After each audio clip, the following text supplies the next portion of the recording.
here at the Apollon Gym at the All-Star Seminar with 7-time Mr. Olympia. Not just 7 times, 7 consecutive time Mr. Olympia. Phil the Gift Heath. Phil, how you doing, buddy? Doing great. Everybody here in Edison, New Jersey. I'm actually pissed that I didn't get here sooner because everybody has welcomed me with open arms. Shout out to everybody at Apollon Gym. You guys are great. I just cannot wait to be back here.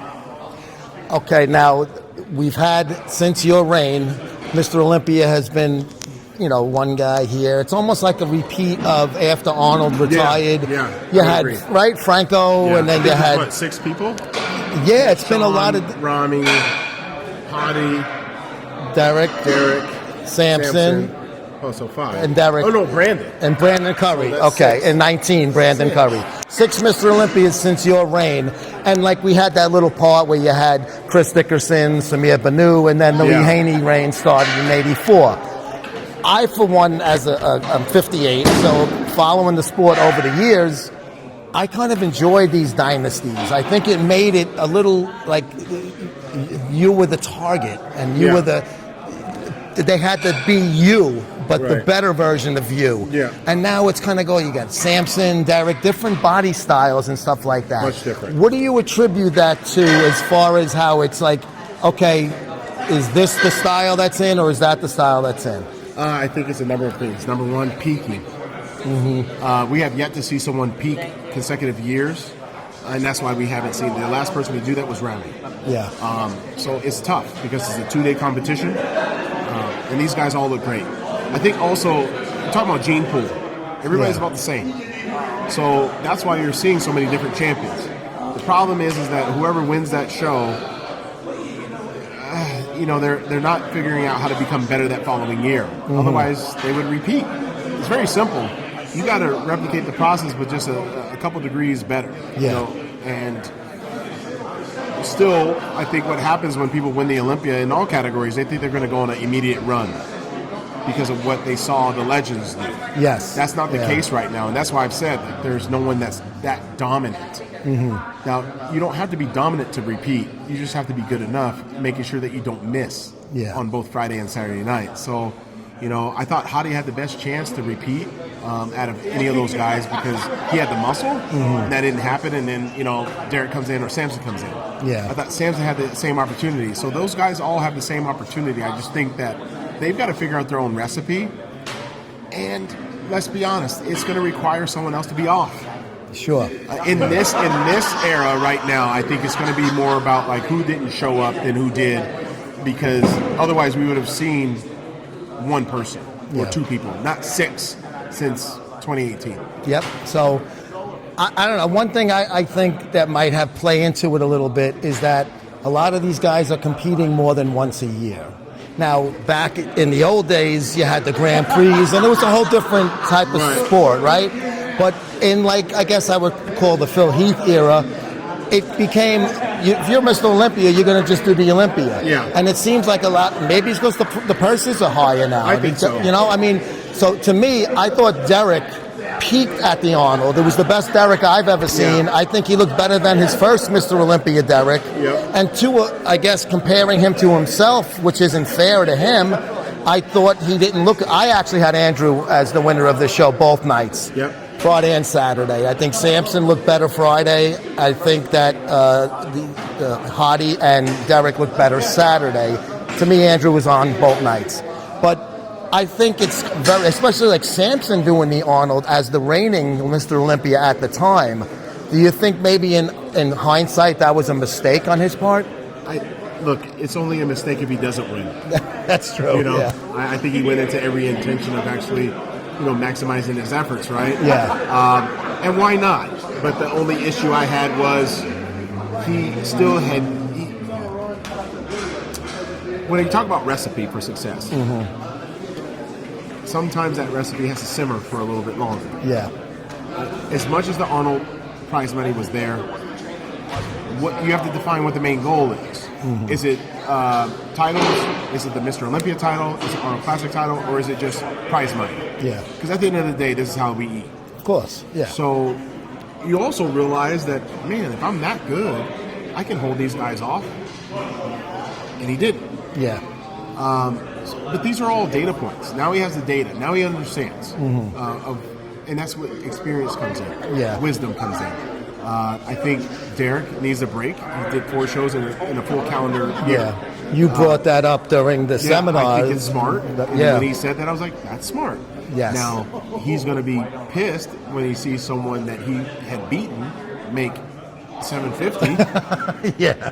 That would piss me off too. Yep. Yeah. But what is the main goal? Is the goal to repeat as a Mr. Olympia, which hasn't been done since 2021 with Rami winning his second one, or you just want prize earnings? That's something that they got to decide on. Yeah. While still understanding that there's a life expectancy on that bodybuilding stage at that level. Sure. So you don't want to burn the candle at both ends, so to speak. Yeah. Now you had a great run. You had some injuries, and you came back, and I thought you looked dynamite when you came back that year. And then you retired. Yes. You look healthy. I mean, obviously the body is taxed to many different things during a bodybuilding career. I think guys like you, Jay Cutler, guys that, and Dennis Wolf. Yep.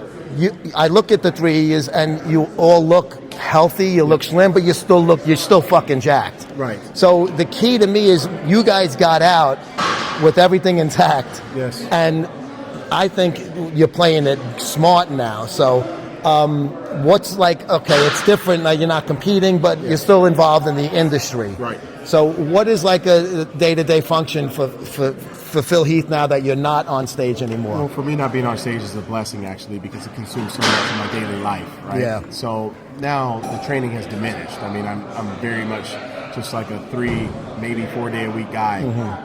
If I happen to miss a workout, miss a meal, I'm not stressing it. Yeah. What are we talking about? Yeah. Because my goal isn't to be Mr. Olympia. My goal is to be man of God, better husband, better business owner. Yeah. That's the day-to-day life that I live. I have my new company 7X Labs that we're launching next month. So a lot of my attention is going toward that because I've done something like this before, but I did it while I was competing and it was very difficult. Of course. Now I get to really, manage that, really be fully invested into that. And that's going to give everybody a better product, a better experience.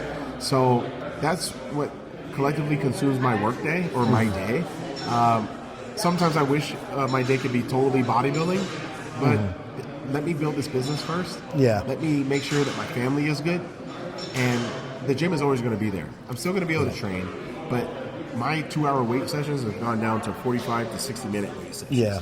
And rightfully so, because my job is not being a 7-time Mr. Olympia going for number 8. Yeah. I think everybody would know if I was getting ready for another one. I'd grow the facial hair out a little bit more. I'd be ramping up. I wouldn't be weighing 235 pounds. I'd be like 280 again. But then I'd have to have a greater purpose that would have to succeed or be greater than what I just mentioned. Yeah. Tell us a little bit about, this is the first I'm hearing about the company. You said it's launching soon, so please plug away, man. Yeah, so we are launching November 13th. It's going to have multiple SKUs. We're not doing protein yet, so hold off on that. We have hydration. We have creatine gummies, which I love. I wanted something that was a lot different. Taking powders your whole life, it's now I'm at the point, I'm 45, I'll be 46. I wanted something fun, that was functional, that was healthy. A lot more people are taking creatine, including women, for cognitive brain health. So we have that. We obviously have my Dream Killer pre-workout. I brought that back.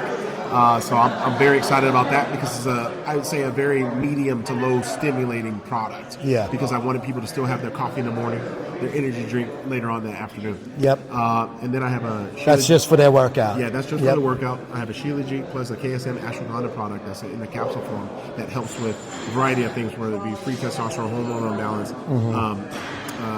sleep. I travel still nonstop. I just got back from the Olympia, came here. Yeah. And 2 days I go to Dubai that's a 15-hour flight. Jeez. And I got to do this thing all over again for 3 consecutive days, working a booth, going to gyms, doing seminars. Yeah. Your sleep is so effed up that I needed something for me. So I created all these SKUs, to be honest, selfishly, for me and my friends. Why not? Because I was like, this company, do what you want. I can speak, and also I can speak toward those men and women that are over 25, over 35, that are like, there's more people over 35 that are like, wait a minute, I need better rest. I need better hydration. If I'm going to the gym and I'm giving it my best, I need something that's going to help fuel my muscles. I got to recover from this. this. Oh, wait. There's a 7-time Mr. Olympia that actually has it. So Yeah. the 7X Labs, you go to 7xlabs.com. Now it's 7 spelled out. 7 like this. Oh, okay. I SVNX. couldn't see it. Your chest is still. So SVNX. svnx.labs.com. Yes. And what's the Instagram? It's same Yep. at. Yep. Okay. Yep, so it's at SVNX. And November is right around the corner. I Yeah, mean, literally less than a month away. It's October 18th today. Yeah, so we're very excited about that. We already did a pre-launch. I sent it out to some of my friends. Cool. They gave me their feedback, which is always good to have people that give you positive and negative feedback. Sure, We came yeah. up with a couple other flavors as well because of that. And now I know also with this first rollout, what will be coming out in Q1 and Q2 of next year. Okay. The Fat Burner's coming out next year. I didn't want to come out with it right away because who's going to diet Christmas during time. Christmas time? Who's going to take a Fat Burner during freaking Thanksgiving? Something No. in the face. That's Let's do that smart. at the beginning Yeah. of next year, and we also have a bunch of other stuff fun. I love that you're thinking out of the box with some of those products, but I love the gummies thing of it because the delivery system, like you said, we're sick of powders. And I remember, even going back years ago, there was very few chewables and things like that. Weeder had the chewable aminos. I remember this. Vanilla and chocolate. They were chalk. Yeah. All right, so you know what I'm talking I remember about. I signed with Flex Magazine Muscle for the Weeder publications in 05 after winning my pro card. During that time, I was getting free supplements, although I wasn't sponsored by them. They would just send me a pallet full of this old, weight gainer. Dynamic body shaper? Yeah. What was it? Weight gainer, Weeder 4000 or whatever the hell it was. And my roommate's like, what are all these pills, dude? I was like, we're supposed to chew them and hope we don't break our teeth, like it was so bad. And you needed water, like. You really needed it right away, but thank God that we've evolved since then. Oh, it's a big difference. Night and day. Night and day. Yeah. So you got the gummies for the creatine, which I cannot wait to get my hands on. I'm going to check them flavors, out. Blue raspberry and sour apple. Sour apple. I love them both, but I'm a sour apple guy. Yeah. And then when I get tired of that, I go to the blue raspberry. We're going to come up with so many other SKUs. Yeah. I'm very proud of it. Our team, is very, very excited. We're doing an affiliate program as well, where people can go online and actually register. Myself and my team are going to review each person. Yeah. Their IG, we're going to review. So if they're on private, you're not going to get signed up You're because not we can't doing see it. what you're doing. Yep. But for those people that are very passionate about what we provide, you'll get signed up and we're going to give them 20% commissions. No one in the industry is doing that. They're only doing 10% coupon codes. Dribs and drabs, yeah. We're giving them a way to actually earn some really good money. Yep. And they also have access to me on a monthly call. To talk cool. To talk about motivation, to talk about the things that they're having issues with, or just to celebrate their victories. This is all about a community that we're building, and I'm very proud and privileged to have that opportunity. Yeah. No, it sounds good. I'm glad you got some good stuff going on. 7-time Mr. Olympia, Phil the Gift Heath. Make sure you're checking out 7X Labs coming out next month. Phil, thank you so much for joining us. Yes. Take care. Yep.